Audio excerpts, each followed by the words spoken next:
They told me humans were primitive, barely evolved from their cave-dwelling ancestors, wielding crude weapons and basic tactics. The Galactic Council needed an unbiased observer to document their first real military engagement against a proper civilization. I was chosen because of my reputation for clinical detachment, no emotional investment, just cold facts and strategic analysis. My species, the Zephyrians, had observed countless conflicts across the galaxy. We prided ourselves on our objectivity. But as I positioned my stealth craft above the contested moon of Kepler, 442b, watching human forces prepare to face the technologically superior hegemony fleet, I felt something I had never experienced before: doubt. The humans were outnumbered 3-1. Their ships looked like floating scrap metal compared to the sleek hegemony vessels. Intelligence reports suggested this would be over within hours, a textbook example of why primitive species should remain under Council protection. I was wrong about everything. What I witnessed in the next 72 hours would shatter every assumption our galaxy held about humanity. This isn't just a military report. This is a confession of how badly we underestimated the most dangerous species in the known universe, and why the Galactic Council will never make that mistake again. Observer Keth 9 adjusted the neural interface, connecting him to his surveillance craft's advanced sensor array. The small, cloaked vessel hung motionless in the shadow of Kepler, 442b's largest moon, its stealth systems rendering it invisible to both human and hegemony detection networks. His 4 eyes tracked multiple data streams simultaneously, recording everything for the Galactic Council's archives. The humans had arrived 3 days earlier in what could generously be called a fleet. 12 ships of varying sizes and configurations, none following any recognizable design philosophy. Their largest vessel appeared to be a converted mining platform, bristling with weapons that looked like they had been bolted on as an afterthought. The smallest ships were barely larger than fighter craft, yet they moved with a strange coordination that Keth 9 found oddly unsettling. Through his enhanced audio sensors, he monitored human communications. Their language was harsh, filled with what his translation software identified as profanity and casual threats of violence. They spoke of their enemy with a mix of dark humor and genuine anger that seemed completely unprofessional by galactic military standards. "Captain Morrison, this is Lieutenant Chun aboard the Broken Arrow," came a transmission from one of the smaller vessels. "Our birds are ready to sing, and the Marines are getting antsy. When do we crash this party?" "Hold position, Chun," replied a gruff voice from the flagship. "Let them make the first move. We want this documented properly. Can't have the Council claiming we started another war." Keth 9 made notes about the humans' apparent awareness of galactic politics. Intelligence reports had suggested they were largely ignorant of Council procedures and interstellar law. Perhaps they were learning faster than expected. The hegemony forces had arrived that morning, their formation a textbook example of military precision. 36 vessels arranged in perfect geometric patterns, each ship identical in design and purpose. The hegemony was one of the Council's most reliable member species, known for their efficiency and adherence to established military doctrine. They had conquered 17 systems in the past century without losing a single engagement. Admiral Voss Prime transmitted the standard surrender demand, his synthetic voice carrying across all frequencies with mechanical authority. "Primitive human forces, you are in violation of Galactic Council Resolution 2847 Alpha. This system has been designated for hegemony expansion under the Colonial Development Accords. Withdraw immediately or face justified military action." The human response came from Captain Morrison after a long pause. "Admiral, this is Captain Jack Morrison of the United Earth Defense Force. These colonists have been here for 8 years. They have legal settlement rights under Earth's colonial charter. We're not going anywhere." Keth 9 noted the humans' use of the word legal. The Galactic Council had never formally recognized Earth's colonial charters, considering them primitive documents from an unrecognized government. Yet Morrison spoke as if they carried equal weight to council law. "Your colonial charter is invalid," Voss Prime replied. "Your species lacks the technological and social development necessary for independent expansion rights. Withdraw within 1 standard hour or face the consequences." What happened next surprised Keth 9. Instead of immediately preparing for battle or attempting further negotiation, the human ships began moving into what appeared to be a completely random formation. Some vessels moved closer to the planet, others spread out toward the system's edge. A few ships even seemed to be retreating. Hegemony tactical computers must have interpreted this as confusion or fear, because their response was swift and decisive. The alien fleet moved forward in perfect unison, weapons charging to full power. Their ships formed the classic hegemony battle formation, a sphere of overlapping fire zones with no blind spots. "Beginning pacification protocol," announced Voss Prime. "Resistance will result in total destruction of colonial infrastructure." Morrison's voice crackled back over the communications array. "Admiral, I want you to remember something. We tried to talk this out. What comes next, that's on you." The first hegemony volley was devastating in its precision. Energy beams lanced out from 20 ships simultaneously, targeting what their computers identified as command vessels and weapon platforms. Explosions bloomed in space as 3 human ships took direct hits. Keth 9 watched one vessel, the converted freighter New Horizon, take a direct hit to its engine section. The explosion tore through the ship's rear quarter, sending debris spinning into the void. By all tactical analysis, the ship should have been destroyed or at least crippled. Instead, something impossible happened. The New Horizon kept fighting. Not only did it continue firing its weapons, but it began moving faster and more aggressively than before. The explosion had apparently jettisoned some kind of external cargo pods, reducing the ship's mass and increasing its maneuverability. "Damage report," came Morrison's voice. "Sir, we just lost our entire recreational section and half the mess hall," replied someone from the New Horizon. "But the boys in engineering say we're actually running 20% more efficient now. Something about optimal weight distribution." "Outstanding," Morrison replied with what sounded like genuine satisfaction. "Light them up." What followed defied every military principle in Keth 9's extensive database. The human ships didn't just fight back, they fought dirty. Instead of maintaining formation and engaging in proper ship-to-ship combat, they scattered like insects, each vessel operating independently while somehow maintaining perfect coordination. One small human ship, designated Mosquito according to intercepted communications, actually flew directly at a hegemony cruiser. Sensors showed it was on a collision course, and hegemony gunners focused their fire on the approaching threat. At the last possible second, the Mosquito released a spread of what appeared to be garbage, metal debris, obsolete equipment, and what looked like an actual kitchen sink. The debris cloud struck the hegemony ship's forward shields at nearly the speed of light, overwhelming the defensive systems through sheer volume rather than sophisticated technology. While the cruiser's computers tried to process this unprecedented attack method, the Mosquito slipped past its defensive perimeter and began targeting critical systems with surgical precision. Keth 9 watched in fascination as more human vessels employed similar tactics.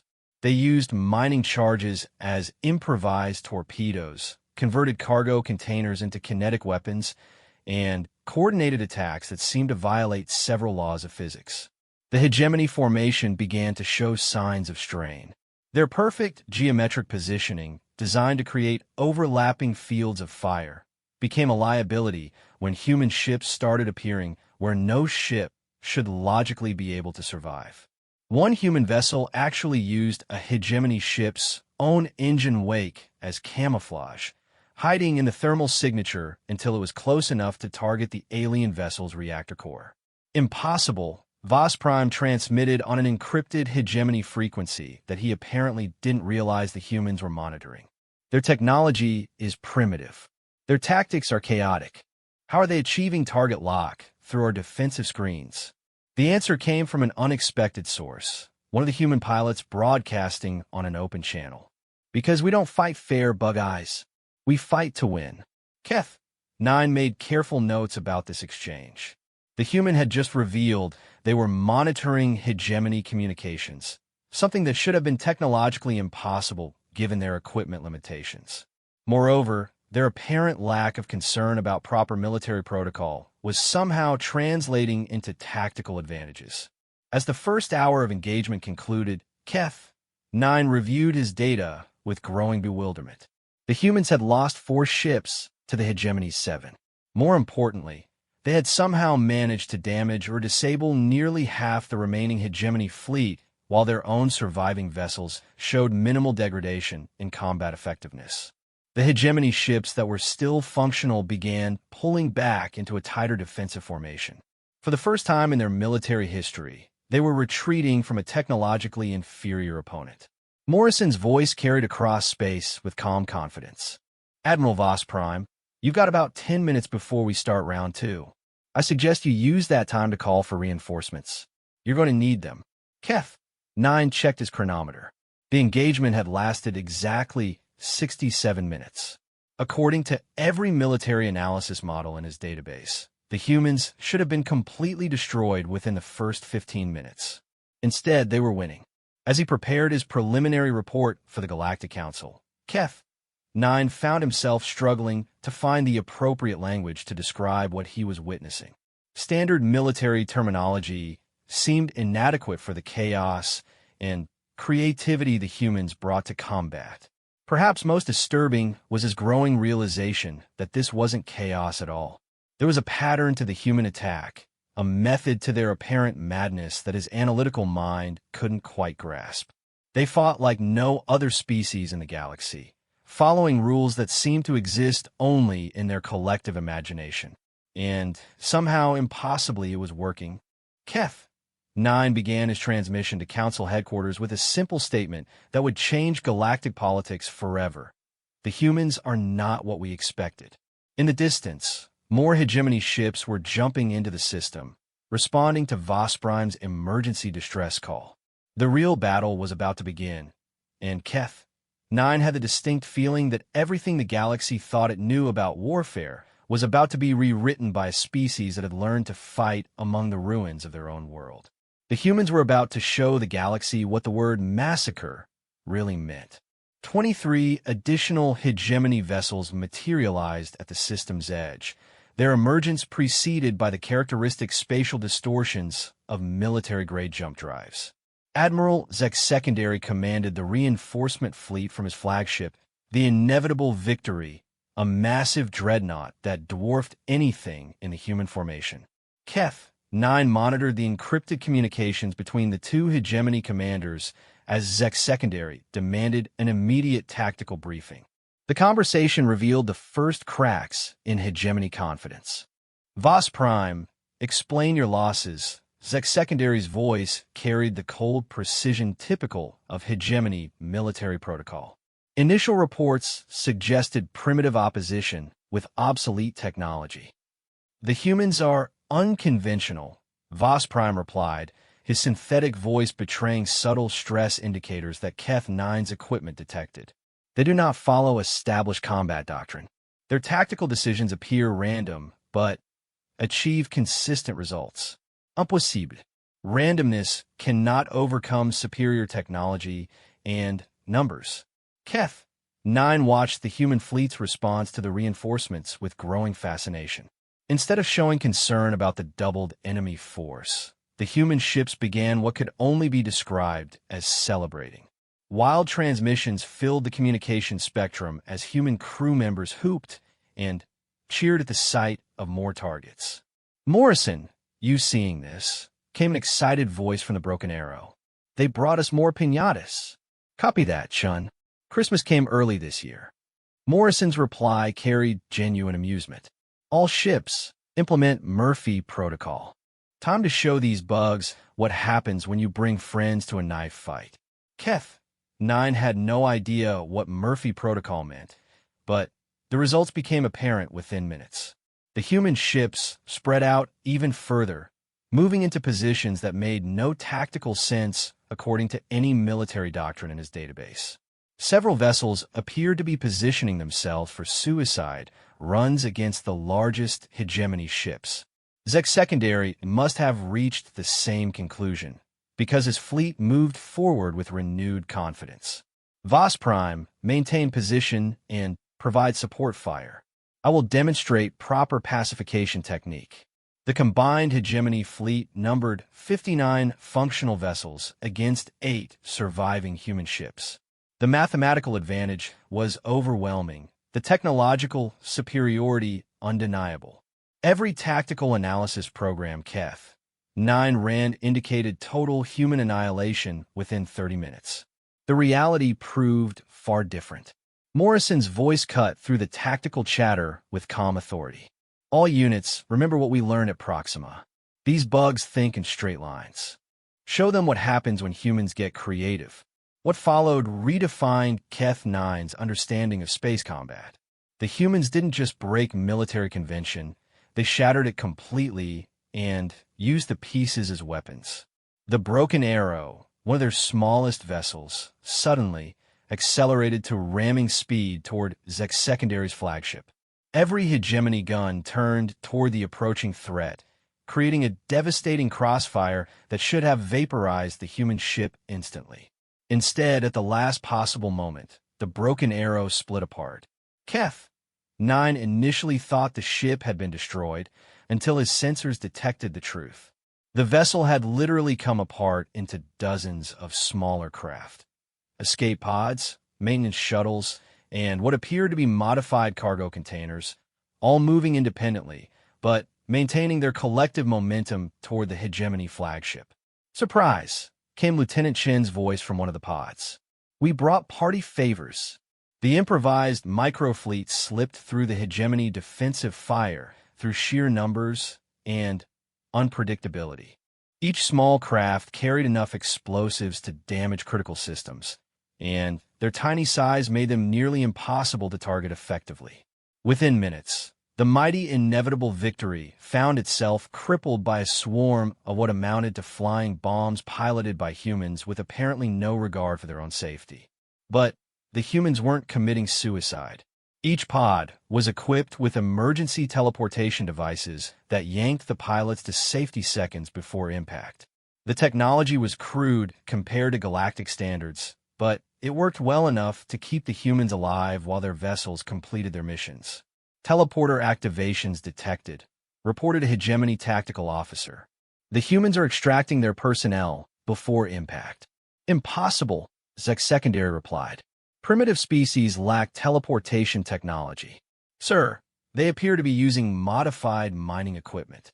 Quantum displacement devices designed for or extraction, reconfigured for personnel transport.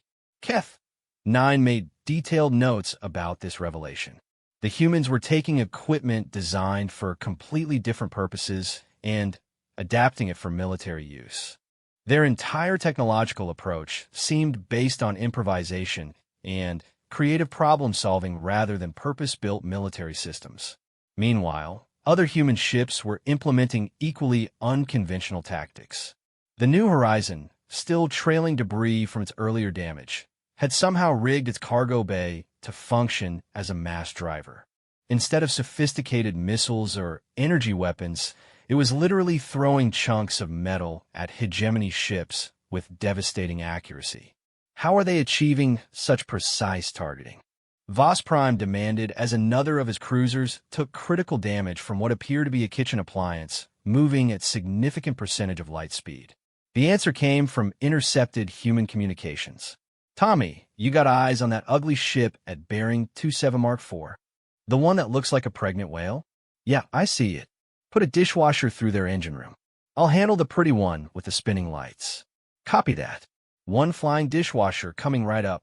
Keth 9 realized the humans were using visual targeting rather than sophisticated computer systems.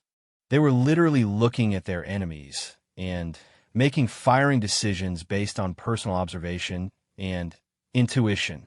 It was completely primitive by galactic standards, but it was also completely unpredictable. More disturbing was their apparent ability to communicate complex tactical information through casual conversation. They had no formal military rank structure that Keth 9 could detect, no rigid command hierarchy. Yet they coordinated their attacks with precision that rivaled the most advanced artificial intelligence systems. As the second hour of combat progressed, the hegemony advantage began to collapse.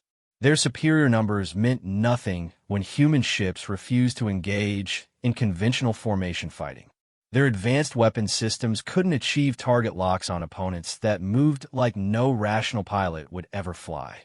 One human ship, the Lucky Strike, actually began flying backwards while firing forward, using its engine exhaust as a defensive screen. Another vessel, designated Spite, appeared to be playing music during combat. Specifically, what Keth 9's audio analysis identified as an ancient human song called Ride of the Valkyries. "Is that music?" asked a confused hegemony communications officer. "Wagner, I think," replied his human opponent cheerfully before launching what appeared to be a modified emergency flare directly into the alien ship's bridge. "It's called psychological warfare, boys. Look it up." The flare turned out to contain some kind of neural disruptor that temporarily blinded hegemony sensors. While the alien crew struggled to restore their systems, 3 human ships converged on their position and systematically dismantled their weapons arrays with surgical precision.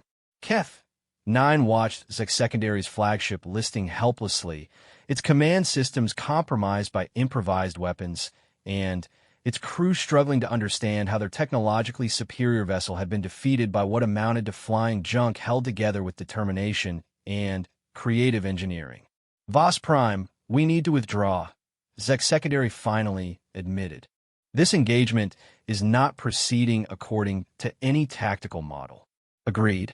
Our losses are approaching critical levels." But when the hegemony fleet attempted to retreat, they discovered the humans had been thinking several moves ahead. During the chaos of combat, human ships had somehow positioned themselves around the system's jump points, the specific locations where faster-than-light travel was possible. "Going somewhere, Admiral?" Morrison's voice carried mock concern. "The party's just getting started." The humans had turned their apparent tactical chaos into a perfectly executed trap. Every hegemony escape route was blocked by human vessels that seemed to appear from nowhere.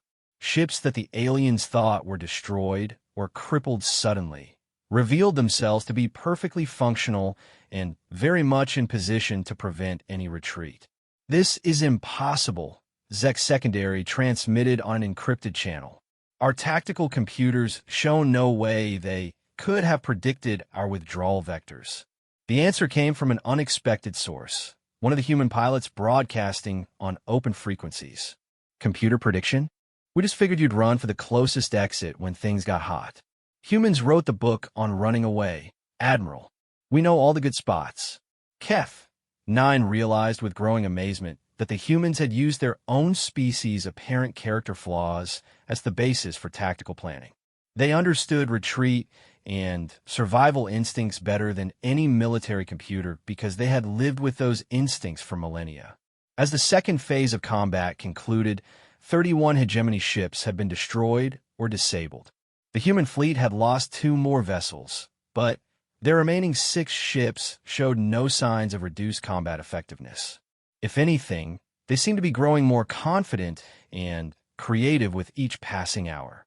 Morrison's final transmission of the phase carried an ominous promise. "Admirals, you've got about 15 minutes to call for more help. When we start round 3, we're going to show you some tricks we learned in the asteroid belts. Fair warning, it gets messy from here." Keth 9 checked his data again, certain there must be an error in his calculations. The numbers were impossible, but they were also undeniably accurate. A technologically primitive human force was not just surviving against overwhelming odds. They were dominating a superior enemy through sheer audacity and creative problem-solving.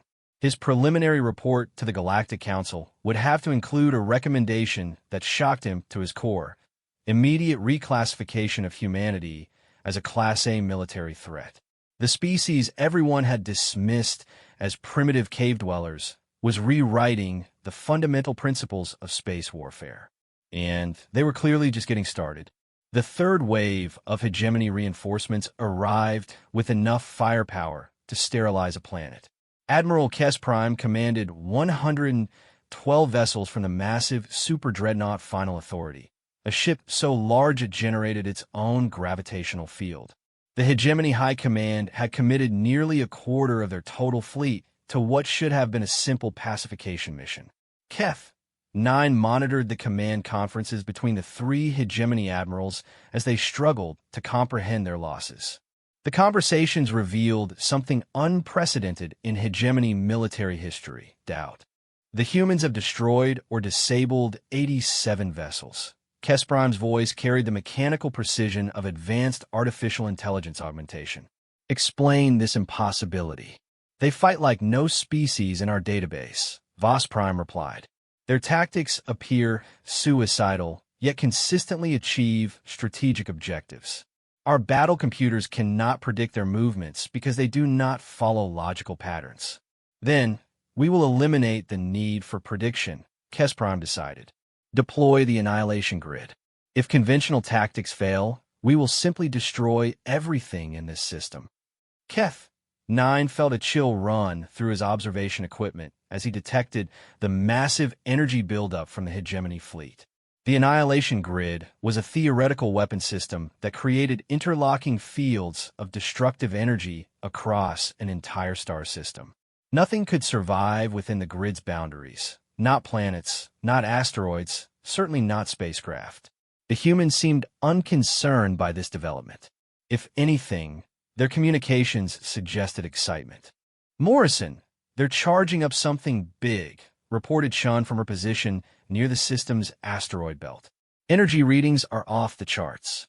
Outstanding, Morrison replied with genuine enthusiasm. Boys and girls, they just gave us the opening we've been waiting for. Time to show these bugs what asteroid miners do for fun. What followed challenged every assumption Keth 9 held about physics, engineering, and the fundamental nature of space combat.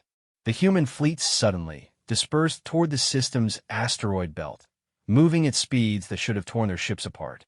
Instead of fleeing, they appear to be positioning themselves among the massive floating rocks that orbited the system's outer edge. Pursue and destroy, ordered Kes Prime. Do not allow them to escape to the asteroid field. The combined Hegemony fleet followed, their formation perfect despite its enormous size. 140 vessels moving in precise coordination, their weapons charging for a final devastating strike that would end human resistance forever. The first sign that something was wrong came when the asteroids began moving. Impossible, transmitted the Hegemony sensor operator aboard the Final Authority. Astronomical objects do not alter their orbital patterns without external force application. Obviously, something is pushing them, Kes Prime replied impatiently.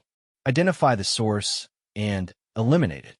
The source became apparent as Keth 9's advanced sensors detected massive explosion patterns deep within the asteroid field. The humans weren't hiding behind the rocks. They were turning them into weapons. Mining charges. Chen's voice crackled with excitement over the open channel. 20 years of blasting asteroids for metal, and these bugs think they can follow us into our playground. The truth dawned on Keth 9 with terrifying clarity. The humans weren't just asteroid miners by trade. They were experts at moving massive objects through space using controlled explosions. Every asteroid in the belt was a potential projectile, and the humans knew exactly how to aim them. The first asteroid strike caught the Hegemony fleet completely off guard. A rock the size of a city district accelerated to incredible velocity by precisely placed mining charges, slammed into the port flank of their formation. The impact destroyed 6 ships instantly and sent debris cascading through their perfect ranks. Evasive maneuvers, Kes Prime commanded, but the Hegemony ships were designed for formation fighting, not individual maneuvering through a field of weaponized astronomical objects. More asteroids began moving, each one guided with the precision that only came from decades of experience moving rocks in zero gravity. The humans had turned an entire asteroid field into the largest shotgun in galactic history, and they were firing it with the casual expertise of professionals who had spent their lives doing exactly this kind of work. How are they achieving such precise trajectory control? Demanded Voss Prime, as another volley of asteroids tore through his remaining ships. The answer came from an intercepted human transmission. Tommy, put that rock through the gap between the two ugly ones. Sarah, I need you to thread the needle on that cluster near the red ship. Threading the needle turned out to be a mining term for placing explosive charges with millimeter precision. The humans were using the same skills they employed to extract precious metals from asteroids to thread massive rocks through gaps in the hegemony formation that seemed impossibly small. But the asteroids were just the beginning of the humans' asteroid belt strategy. As the hegemony fleet struggled to navigate the increasingly chaotic field of weaponized rocks, they discovered that the humans had spent the past several hours preparing the ultimate trap. Hidden among the asteroids were hundreds of mining platforms, automated systems designed to process raw or that the humans had converted into the largest minefield in galactic history. Each platform detonated as hegemony ships passed nearby, not with simple explosions, but with precisely shaped charges that created concentrated beams of destructive energy. The mining platforms had been designed to cut through solid rock efficiently. They proved equally effective at slicing through alien hull armor. This is impossible. Kesprime's synthetic voice finally showed signs of stress. They have turned industrial equipment into military weapons. Sir, recommend immediate withdrawal, advised his tactical officer. We are losing ships faster than we can replace them. Negative. No hegemony fleet has ever retreated from primitive opposition. Activate the annihilation grid. The massive energy buildup began again, but this time the humans were ready for it. Instead of trying to escape the grid's range, they did something that defied every tactical manual in the galaxy. They flew directly toward the hegemony fleet. All ships, maximum burn. Morrison's voice carried absolute confidence. Time to show these bugs what humans learn from playing chicken with freight trains. The 6 surviving human vessels accelerated to impossible speeds, using the asteroid field's gravitational wells to slingshot themselves directly at the center of the hegemony formation. They were flying suicide runs against ships that mounted enough firepower to destroy planets. Except they weren't planning to die. As the human ships approached the hegemony fleet, they began shedding components in a pattern that initially appeared random. Keth-9's sensors detected escape pods, cargo containers, weapon systems, and what appear to be entire ship sections separating from the main vessels. They're abandoning ship, reported a confused hegemony sensor operator. No, Kesprime realized with dawning horror. They're becoming smaller targets. Each human ship was systematically reducing its mass and cross-section while maintaining its weapons and essential systems. They were literally rebuilding themselves into smaller, faster, more maneuverable craft in the middle of combat. The separated components continued on ballistic trajectories, creating hundreds of additional targets that the hegemony targeting computers couldn't distinguish from actual threats. The Lucky Strike had somehow reduced itself to little more than an engine, a pilot compartment, and 2 massive guns.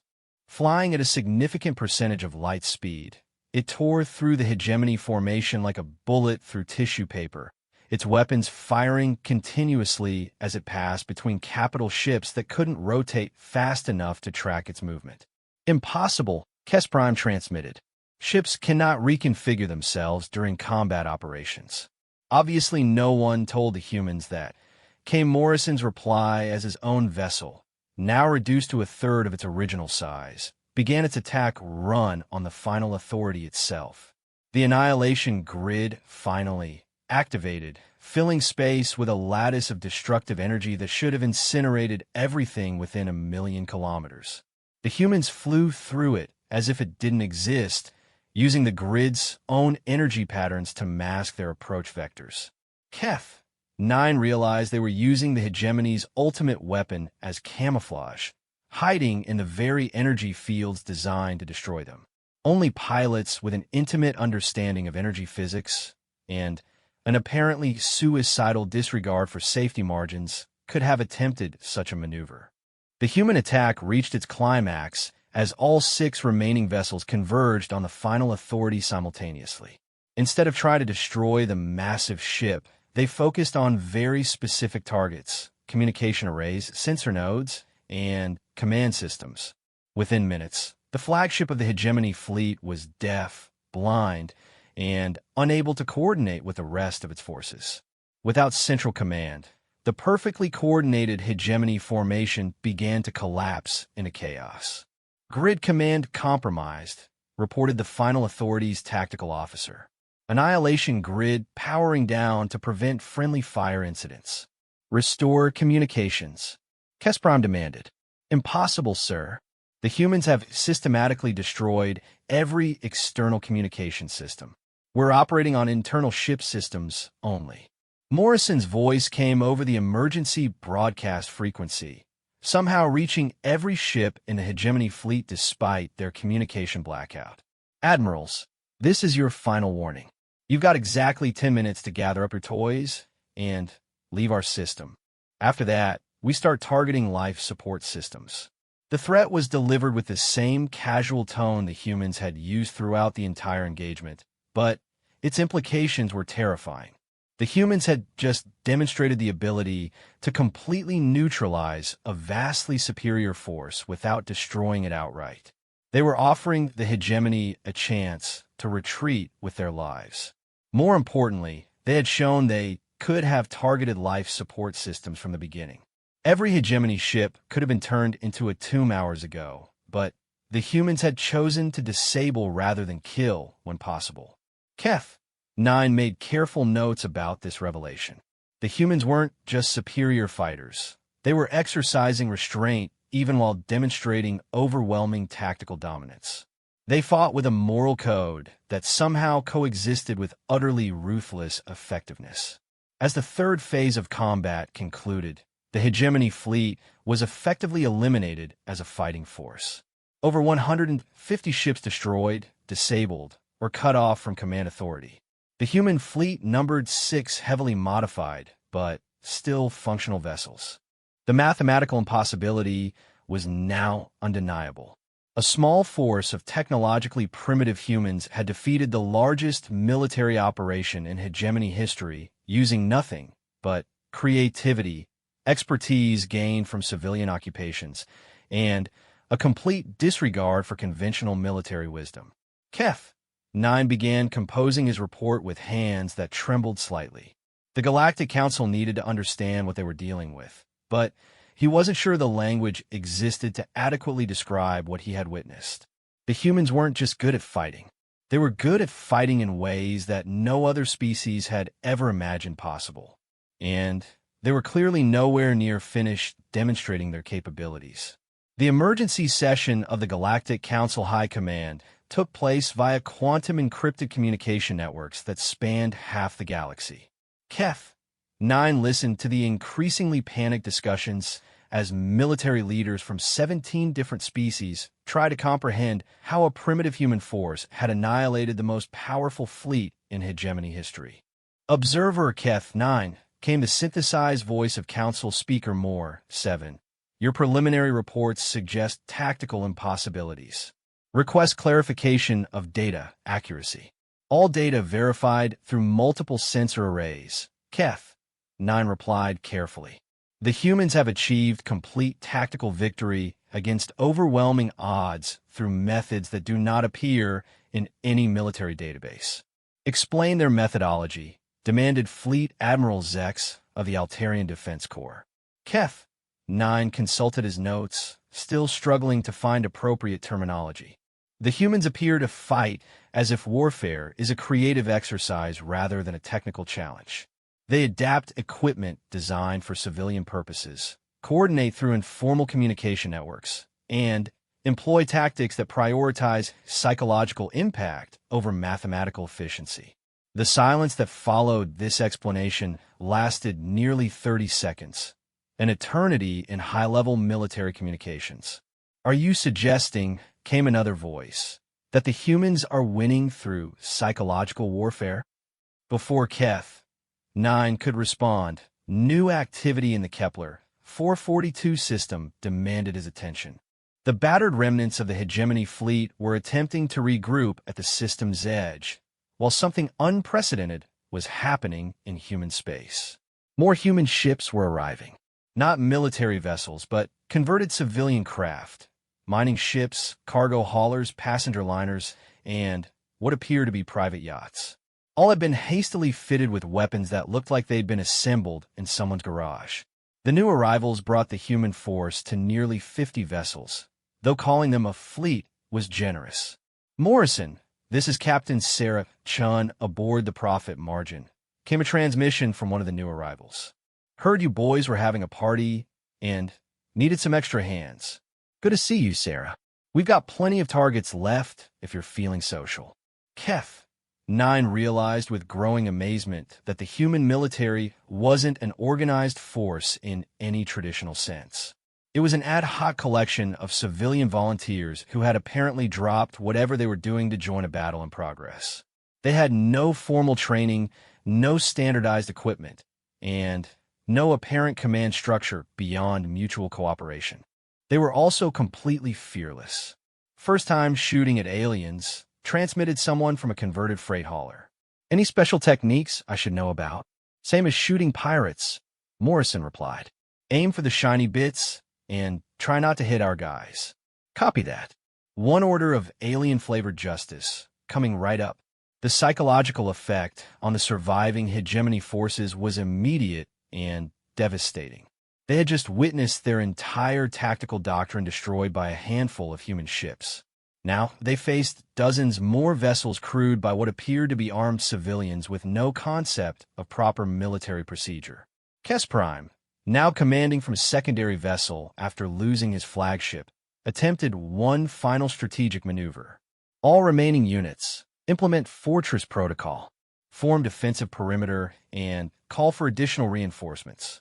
The hegemony ships arranged themselves in a tight sphere, all weapons facing outward, creating an impenetrable wall of overlapping fire zones. It was a textbook defensive formation that had never been successfully breached in galactic military history.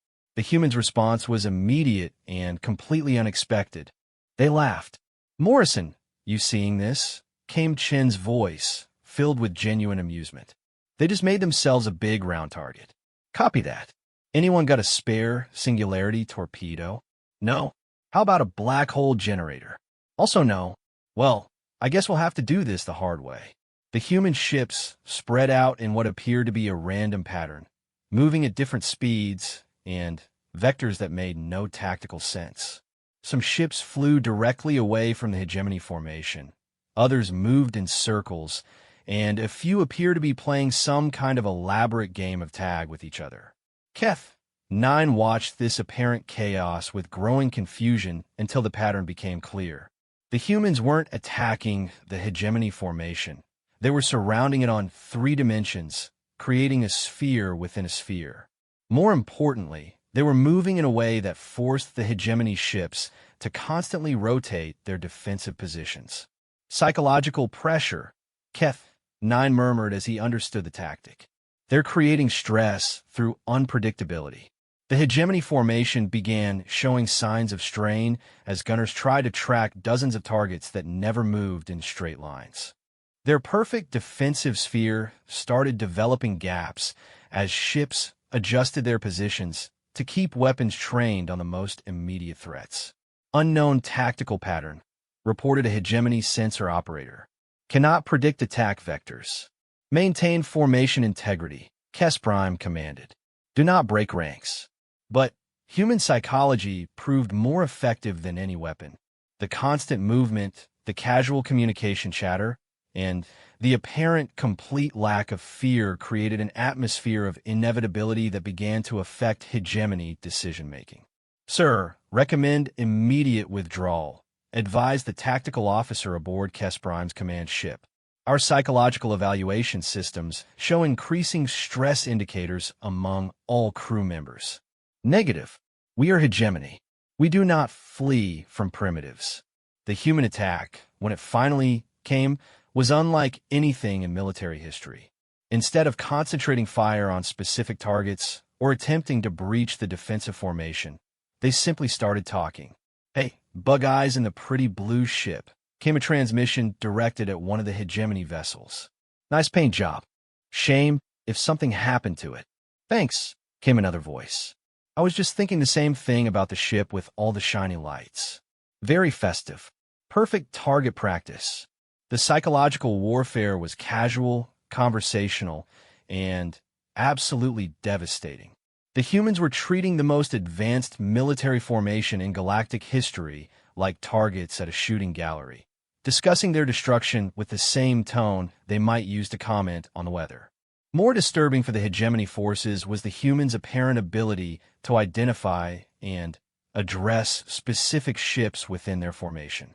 They somehow knew which vessel was which despite the identical design and camouflage systems that should have made individual identification impossible. "How are they distinguishing between our units?" Kes Prime demanded. The answer came from an intercepted human transmission. "The one with the scratch on the port side is mine," announced someone cheerfully. "The scratched one always runs first." The humans were identifying ships by battle damage, treating each vessel as an individual opponent rather than part of an anonymous military formation. They were personalizing the conflict in a way that made each hegemony crew feel singled out and vulnerable. The breakthrough came when the humans revealed their true tactical objective. They weren't trying to destroy the hegemony formation. They were trying to convince it to destroy itself. "Morrison, I'm reading some interesting power fluctuations from that cluster near the center," reported one of the civilian pilots. "Think they're getting nervous? Let's find out." All units, commence Operation Paranoia. What followed was a masterpiece of psychological manipulation. The human ships began targeting not the hegemony vessels themselves, but the empty space between them. Energy beams and kinetic projectiles passed harmlessly through the gaps in the defensive formation, creating the illusion of near misses and targeting errors. The effect on hegemony crews was immediate. Thinking they were under attack, ships began adjusting their positions to avoid fire that wasn't actually aimed at them. The perfect formation began to collapse as vessels moved to protect themselves from threats that didn't exist. "Maintain formation," Kes Prime commanded desperately. "Those are deliberate misses." But the damage was done. The psychological pressure of constant near misses, combined with the humans' casual discussion of their destruction, had broken the hegemony crew's confidence. Ships began firing at shadows. Sensors reported targets that weren't there, and the disciplined military formation devolved into frightened animals shooting at anything that moved. Several hegemony vessels actually began firing at each other, their nervous gunners mistaking course corrections by friendly ships for attack maneuvers. The humans watched this self-destruction with what sounded like genuine sympathy. "Ah, that's too bad," transmitted one pilot as a hegemony cruiser disabled its own escort ship with friendly fire. "Hate to see that happen. Maybe we should tell them they're shooting themselves," suggested another. "Nah, they'll figure it out eventually." Probably. The psychological warfare reached its climax when Morrison broadcast a message on all hegemony frequencies simultaneously. "Admirals, this is getting embarrassing. You're doing more damage to yourselves than we are. How about we call this whole thing off before someone gets hurt?" The offer was delivered with genuine concern, as if Morrison was worried about the hegemony crew's well-being. The psychological impact was devastating. The humans were now pitying their enemies, treating them like children playing with dangerous toys. Kes Prime's response revealed the complete breakdown of hegemony military discipline. "What do you want?" The question was transmitted on an open channel, abandoning all pretense of tactical superiority.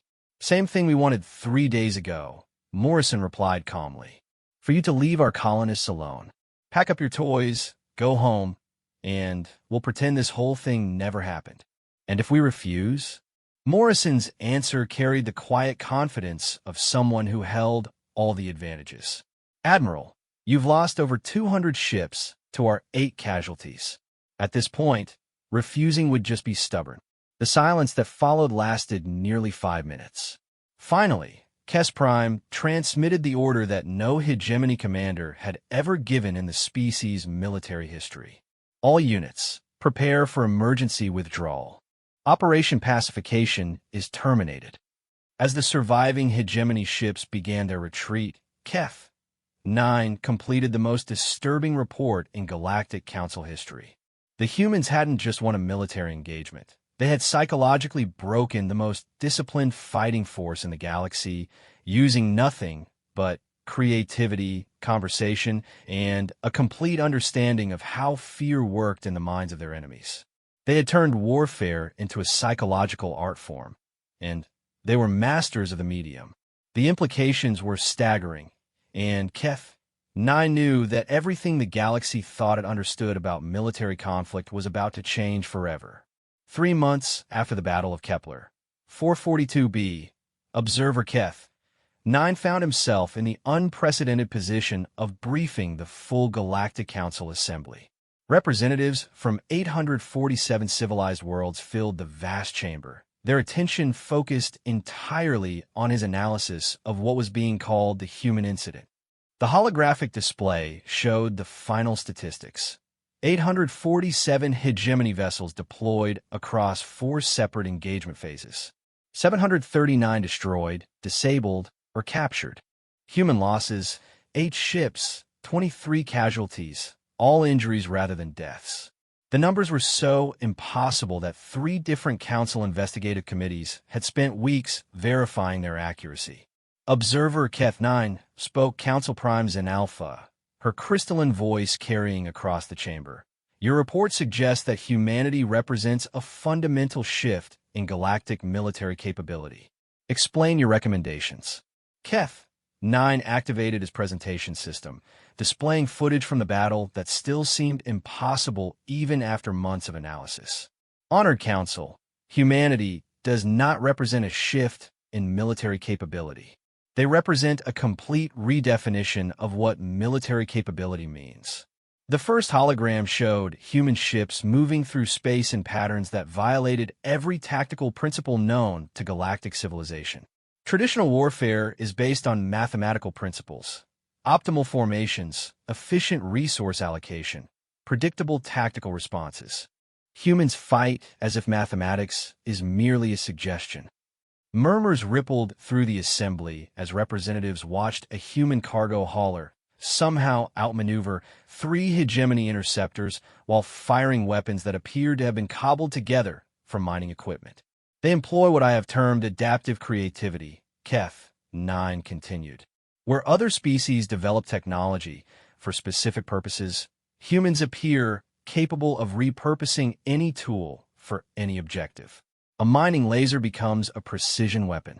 A cargo container becomes a kinetic projectile.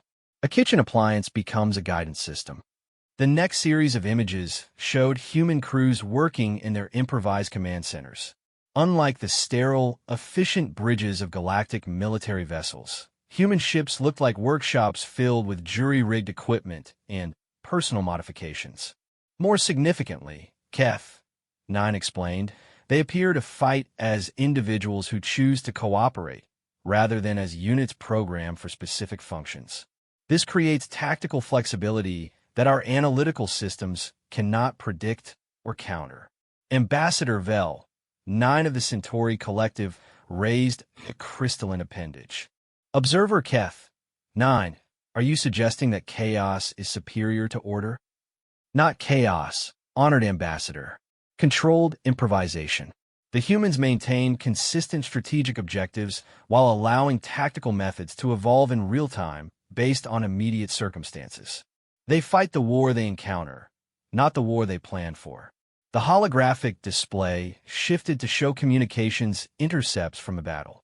Human voices filled the chamber, casual and conversational even in the midst of desperate combat. The contrast with typical military communications was stark. Their communication patterns reveal another crucial factor, Keth 9 noted. They appear to derive psychological strength from adversity. Where most species experience stress deterioration under combat pressure, humans show improved performance. They literally become more dangerous when facing impossible odds. Representative Court Prime of the Andromedan Defense Alliance activated his translator matrix. Impossible. All sapient species experience combat stress degradation. It is a fundamental psychological principle. Indeed, honored representative, which is why humanity required a complete revision of our understanding of combat psychology. Keth 9 displayed brain scan data recovered from captured human pilots. Neurological analysis shows that humans experience combat stress as a stimulant rather than a depressant. Their fight-or-flight response actually enhances cognitive function and physical performance under pressure. The implications of this revelation rippled through the assembly. Every military doctrine in the galaxy was based on the assumption that prolonged combat would eventually degrade enemy performance. Humans got stronger the longer they fought. Additionally, Keth 9 continued, humans appear to possess what can only be described as tactical empathy. They instinctively understand how their enemies think and feel, then exploit those psychological vulnerabilities. They fight the mind as much as the ship. The display showed the final phase of the battle, where human ships had convinced hegemony forces to effectively destroy themselves through psychological pressure. The footage was difficult to watch. Proud military vessels reduced to firing at shadows and allies. This brings us to the most disturbing aspect of human military capability, Keth 9 said quietly. They appear to be naturally gifted at warfare, not because they are violent, but because they are empathetic. They understand their enemies well enough to defeat them with minimal bloodshed. The chamber fell silent as representatives absorbed this contradiction. Violence through empathy seemed impossible by every psychological model. The final engagement statistics support this conclusion, Keth 9 explained. Humans could have annihilated all hegemony forces within the first hour of contact. Their weapons and tactics were sufficient for total enemy destruction. Instead, they chose to disable rather than kill whenever possible. They fought to win, not to destroy. Ambassador Thek 7 of the Rigel Confederation transmitted a query through the chamber's communication system. Observer, what are your strategic recommendations regarding this new threat? Keth 9 had anticipated this question, though his answer would shock the assembly. Honored Council, humanity is not a threat to be contained. They're a resource to be cultivated. The chaos that erupted in the chamber required nearly 10 minutes to restore order. Representatives from military species were particularly vocal in their disagreement with this assessment. Explain this recommendation. Council Prime Zen Alpha demanded once quiet was restored. Humans fight the way they do because war is not their natural state, Keth 9 explained. They are explorers, builders, creators who happen to be exceptionally gifted at combat when forced into it. Their goal is not conquest, but protection of what they value. The holographic display showed images from human colonies, families working together, children playing, communities building homes and schools and museums. The contrast with typical military installations was striking. Their combat effectiveness stems from their desire to return to these peaceful activities as quickly as possible, Keth 9 continued. They fight brilliantly because they want to stop fighting. This makes them ideal peacekeeping forces rather than conquest armies. The recommendation that followed would reshape galactic politics for centuries to come. I propose that humanity be invited to join the Galactic Council as a special military advisory species, Keth 9 announced. Not as conquerors or subjects, but as consultants and peacekeepers. Their unique combat capabilities and natural psychological understanding of conflict resolution make them ideally suited for preventing the kinds of wars that have plagued the galaxy for millennia. The debate that followed lasted 18 hours and spanned 3 separate council sessions. Military representatives argued for containment or preemptive action. Diplomatic species pushed for careful integration. Economic factions saw opportunities for technological exchange. In the end, the vote was closer than anyone expected, 423 in favor of integration, 421 opposed, with 3 abstentions. 6 months later, Captain Jack Morrison found himself standing in the same chamber where Keth 9 had delivered his report, officially accepting humanity's membership in the Galactic Council. The ceremony was broadcast across 847 worlds, marking the first time a species had been invited to join based on their military capabilities rather than their technological or cultural achievements. The United Earth Defense Force accepts this invitation with gratitude and humility, Morrison announced, his words translated into hundreds of languages simultaneously. We look forward to helping maintain peace throughout the galaxy. In his private quarters aboard the human embassy ship, Morrison recorded a personal message to his crew back at Kepler 442b. Boys and girls, we did it. We're officially part of the galactic community. And the best part? They want us here not in spite of how we fight, but because of how we choose not to fight. The message concluded with Morrison's characteristic grin. Turns out the galaxy needed someone who knows when to throw a punch and when to offer a handshake. Lucky for them, we've had plenty of practice at both. As the ceremony concluded and representatives returned to their home worlds, Keth 9 submitted his final report on the human incident. His conclusion would become the foundation for a new era of galactic military doctrine. Humanity has demonstrated that the ultimate military advantage is not the ability to destroy enemies, but the wisdom to turn them into allies. They fight not to prove their strength, but to create conditions where strength is unnecessary. This is not just superior tactics. This is evolved warfare. The galaxy is safer today because we learned what humans do when pushed to their limits. They push back just hard enough to create space for peace. This is the greatest military innovation in recorded history. The conscious choice to be strong enough to be merciful. I was sent to observe humans fight. What I witnessed was not a massacre of the weak by the strong, but the transformation of conflict itself. The humans didn't just win a battle. They taught us a better way to wage peace. The final entry in Keth 9's report consisted of a single line that would be studied in military academies across the galaxy for generations. Never underestimate a species that has learned to turn their greatest weakness, their empathy for others, into their ultimate strength. The age of human-guided galactic peace had begun, born not from conquest, but from a simple revolutionary idea that sometimes the best way to win a war is to help your enemy find reasons to stop fighting. In the depths of space around Kepler 442b, the human colony continued to grow and prosper, defended not by military might, but by the galaxy's newfound understanding that some species fight not because they enjoy violence, but because they love peace too much to let it be destroyed. And somewhere in the vast cosmic dark, other young civilizations looked up at the stars and wondered what kind of future awaited them among the worlds where humans had learned to turn warfare into diplomacy, one impossible victory at a time.